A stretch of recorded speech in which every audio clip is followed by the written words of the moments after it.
Hey, I just want to talk a little bit about my thoughts about education. You see, from a very young age, I was told to not speak up, not to voice my thoughts, not to exert my power. And so I was told to stay under the radar.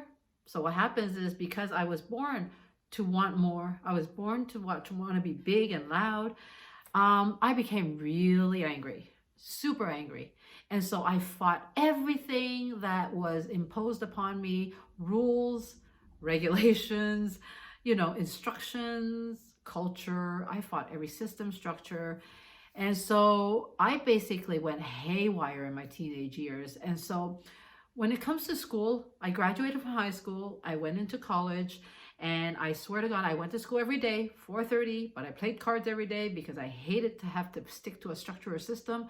And I ended up failing everything when I was in college. I'm thinking, what a waste of time. Literally, I went for a year and I actually decided, you know what, I'm going to drop out of college.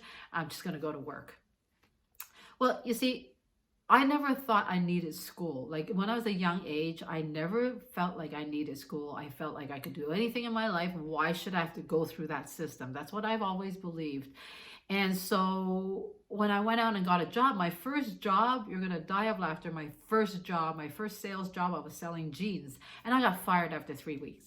Like literally after 3 weeks, I got fired because I couldn't lie. If somebody didn't look good at a pair of jeans, I couldn't tell them that they did. Even if the commissions were higher, I just couldn't. So anyways, needless to say, my first sales job, I got fired.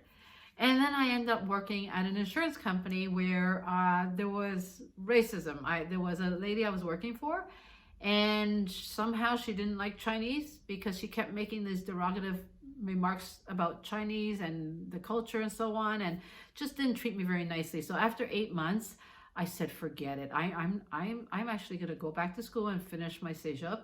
And I did a 4-year in medical technology because I figured, well, that's an easy way to make a lot of money. I chose a program that would make me a lot of money. That's hilarious, right? So anyway, when I graduated, I went out to work in the hospitals, and I wanted to go to university, but I thought, again, it was going to restrict me from the freedom to go out there and make something of myself.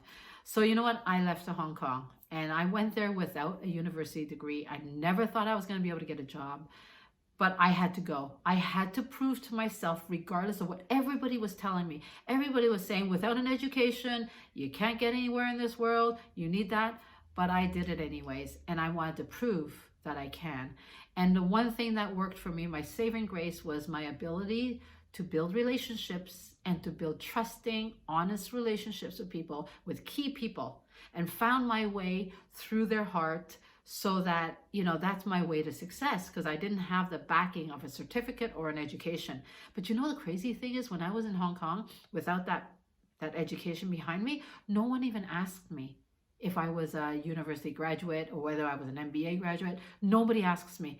And it's almost like, because in my mind, I was just playing in my head that I am one of them. I am equal. I just played it over and over and over again in my head that I am everyone's equal. And the crazy thing is, no one asked me. And I was hanging around with very successful people with university degrees, MBAs. And it was just incredible how I was able to build the relationship and find that connection with everybody, regardless of what I have and what I don't. You see? So when I left Asia, I was 32 years old. When I left Asia, I decided to come back. And finally, at the height of my career, I was making a lot of money at that time, and I decided to give it all up. I came back and I went back to school. I went back to university and finally did do my university degree. I got my finance degree after 2 years, but you know what? I made the decision to do it because, first of all, I did make a success of myself without it. And now I do really put a lot of emphasis on a formal education. I never was against it. It was a matter of timing of when I did it. So I chose when I was going to do it. And I came back at 32, did my finance degree, and now I have my university degree. And I did other education after that. But that's my story. I just want to tell people that, if you want to do something in your heart and you want to do something regardless of what everybody else thinks, go and do it. And if you think education is important, do it at your timing. And that's what I have to say about education.